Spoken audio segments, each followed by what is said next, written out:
Hello, my name is Herman Thibodeau, Vice President of Sales for Brand Scaffold Services. The Occupational Safety and Health Administration has revised the construction industry standards which regulate the design, construction, and use of scaffolds. This final rule updates the existing scaffold standards and, where possible, sets performance-oriented criteria to protect workers from hazards such as falls, falling objects, structural instability, electrocution, and overloading. This video, which is produced by Brand Scaffold, has been designed to meet the requirements of training for scaffold users for inspection requirements. We will review requirements set forth by OSHA while incorporating basic time-proven building techniques developed by Brand. Let's take a moment and review the requirements set by OSHA and a few definitions so we may proceed in a clear manner. Scaffolds and scaffold components shall be inspected for visual defects by a competent person before each work shift and after any occurrence which could affect the scaffold's structural integrity. In order to understand clearly the intent of this paragraph, let's take a look at the word competent as defined by 1926.32 definitions and clarified by 1926.20. Competent person means one who is capable of identifying existing predictable hazards in the surrounding or working conditions which are unsanitary, hazardous, or dangerous to employees, and who has the authorization to take prompt corrective measures to eliminate them. Second, accident preventive responsibilities. Number one, it shall be the responsibility of the employer to initiate and maintain such programs as may be necessary to comply with this part. Number two, such programs shall provide for frequent and regular inspections of the job sites, materials, and equipment to be made by competent persons designated by the employers. As we can see, the requirements set forth by the new standard is not new, but has simply become a performance standard. Please note the definition for shall in 1926.32Q. Shall means mandatory. And of course, the definition for scaffold means a temporary elevated work platform, supported or suspended, and its supporting structure, including points of anchorage, used for supporting employees or material or both. Let's take a look at 1926.454, Training Requirements. This section supplements and clarifies the requirements of 1926.21b2, as these relate to the hazards of work on scaffolds. The employer shall have each employee who performs work while on a scaffold trained by a person qualified in the subject matter to recognize the hazards associated with the type of scaffold being used, and to understand the procedures to control or minimize those hazards. The training shall include the following areas as applicable. 1. Take notice of any electrical hazards, fall hazards, and falling object hazards in the work area. 2.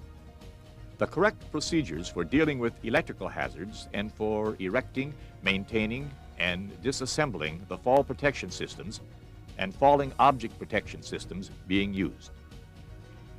3. The proper use of the scaffold and the proper handling of materials on the scaffolds. 4. The maximum intended load and load-carrying capacities of the scaffolds used. And 5. Any other pertinent requirements of this subpart. Before climbing and/or working off any scaffold, there are several building practices that should be inspected on all supported scaffolds. Although not required by OSHA, it is an industry practice that the scaffold erector tag all scaffolds. These tags will be of 3 different colors that note 3 different conditions of that scaffold. The information contained on all tags will be 1. Duty rating of scaffold in pounds per square foot, 2. Date of erection, and 3. Erector and/or inspector. A green tag denotes that all OSHA regulations have been met for that specific type of scaffold. A yellow tag warns of a potential hazard on that particular scaffold. Hazards such as, but not limited to, may include a missing handrail, a plank removed to install a pipe, equipment, tracer, or product line, an overhead hazard, such as a head bumping hazard, a missing brace or horizontal member, a hot line or a tracer line. A red tag denotes danger. This means simply do not climb or use this structure in any way.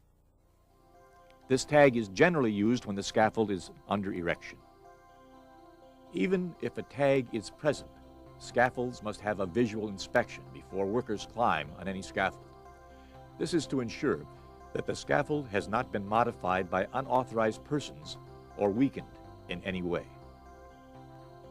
Inspection of any scaffold starts at the base.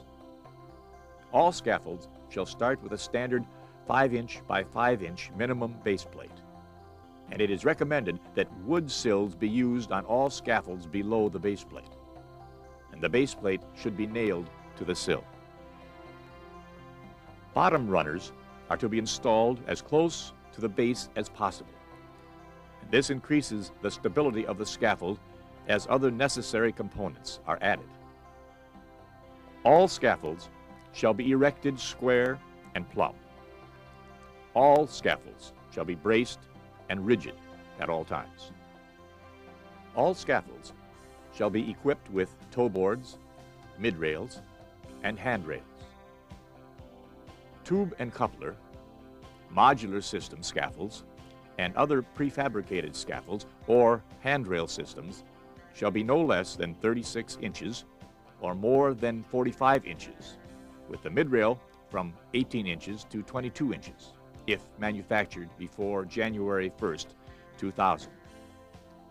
Manufactured handrail systems that are manufactured after January 1st, 2000 shall be no less than 38 inches or more than 45 inches.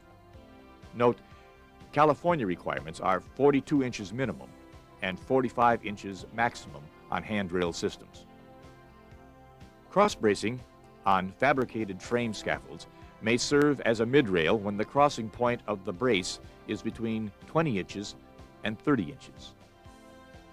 Cross-bracing may serve as a handrail when the crossing point of the brace is between 38 inches to 48 inches. A separate rail must be added as a mid-rail or handrail when using this system. Occasionally, it will be necessary to remove a handrail and/or mid-rail in order to put supplies on a scaffold. This is permissible only if it does not weaken the scaffold in any way, and if workers are provided with 100% fall protection.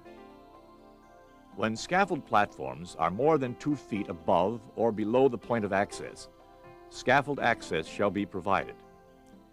The majority of scaffold access ladders are hooked on or attached to the scaffold with brackets. Ladders must be positioned on the least base dimension side so as not to tip the scaffold.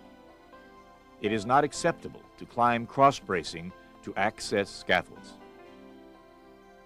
Rest decks are required on scaffolds more than 35 feet high. It is recommended that a ladder break and rest platform be provided every 30 feet. Retractable lifelines may be required at some facilities. When workers are required to use retractable lifelines, it is necessary for that piece of equipment to be inspected before each use. This training should be provided by the manufacturer or distributor of the retractable lifeline that is in use. It is important to remember that these devices, although similar in appearance, may have different operating and inspection procedures. Scaffold platforms shall be planked or decked as fully as possible, and the remaining sum of the open space between the platform and uprights shall not exceed 9 1/2 inches.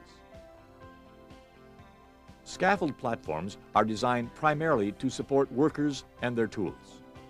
The total average weight of a worker with tools is 250 pounds. Heavy pieces of equipment should not be placed on scaffold platforms without consulting a qualified person. Tools and supplies in excess of those needed for immediate use should not be placed on scaffolds. For further scaffold loading information, please refer to 1926.454, Appendix A1. Scaffold platforms shall not be deflected more than 1/60th of the span when loaded. When deflection is more than 1/60th, it denotes the scaffold platform, plank, is of inferior quality, or overloading of the scaffold platform is occurring. Immediate correction is required by having a qualified scaffold builder replace the platform, as overloading may have permanently damaged that platform.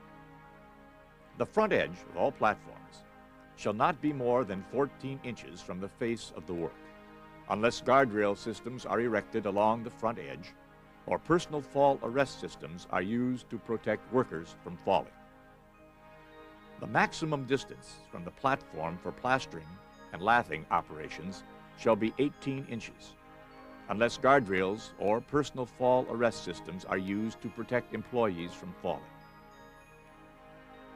Each end of a platform, unless cleated or otherwise restrained by hooks or equivalent means, shall extend over the center line of its support at least 6 inches. The preferred method of securing wood plank to scaffolds is by wiring the toe boards to the support and toe nailing each plank to the toe board. Each end of a platform, 10 feet or less in length, shall not extend over its support more than 12 inches unless the platform is designed and installed so that the cantilevered portion of the platform is able to support workers and or materials without tipping, or has guardrails which block a worker's access to the cantilevered end. Each platform greater than 10 feet in length shall not extend over its support more than 18 inches unless it is designed and installed so that the cantilevered portion of the platform is able to support workers and or materials without tipping, or has guardrails which block a worker's access to the cantilevered portion. On scaffolds where platforms are overlapped to create a long platform, the overlap shall occur only over supports and shall not be less than 12 inches unless the platforms are nailed together or otherwise restrained to prevent movement. Scaffolds 3 feet wide or less shall be tied off at the closest horizontal member to the 4:1 height ratio and every 20 feet thereafter. Scaffolds shall be tied horizontally at intervals not to exceed 30 feet. Ties shall be capable of working in tension and compression. Scaffolds greater than 3 feet wide shall be tied off at the closest horizontal member to the 4:1 height ratio and every 26 feet thereafter. Ties shall be capable of working in tension and compression, and scaffolds shall be tied off horizontally at intervals not to exceed 30 feet. Mobile scaffolds shall have casters that are securely fixed to the scaffold legs, and casters shall be equipped with a working brake. Caster brakes shall be lockable and lock at all times when a mobile scaffold is not in motion. A mobile scaffold shall have a horizontal diagonal brace at the lowest level and every third deck thereafter. This will ensure the scaffold will stay square and rigid while moving in order to prevent collapse. The force used to move a mobile scaffold shall be applied at the bottom, but not more than 5 feet above the base. Forklifts, trucks, similar motor vehicles shall not be used to propel mobile scaffold unless that scaffold is designed for such propulsion systems. Mobile scaffolds shall not be erected more than 4 times the minimum base dimension. California requires no more than 3 times the minimum base dimension. Scaffold members shall be pinned together where uplift may occur. Scaffolds, or any conductive material handled on them, shall not come closer to exposed or energized power lines than is allowed by 1926.451 F6. Please consult these tables, and when work is closer than allowed by these tables, you must take special precautions as listed under the above-mentioned regulation. This video and training session does not purport to be all-inclusive, but to merely serve as a very basic guideline for inspection of tube and coupler, modular system scaffolds, fabricated frame, and mobile scaffolds. Training for other types of scaffolds should be addressed as specialized training for inspection of those scaffolds.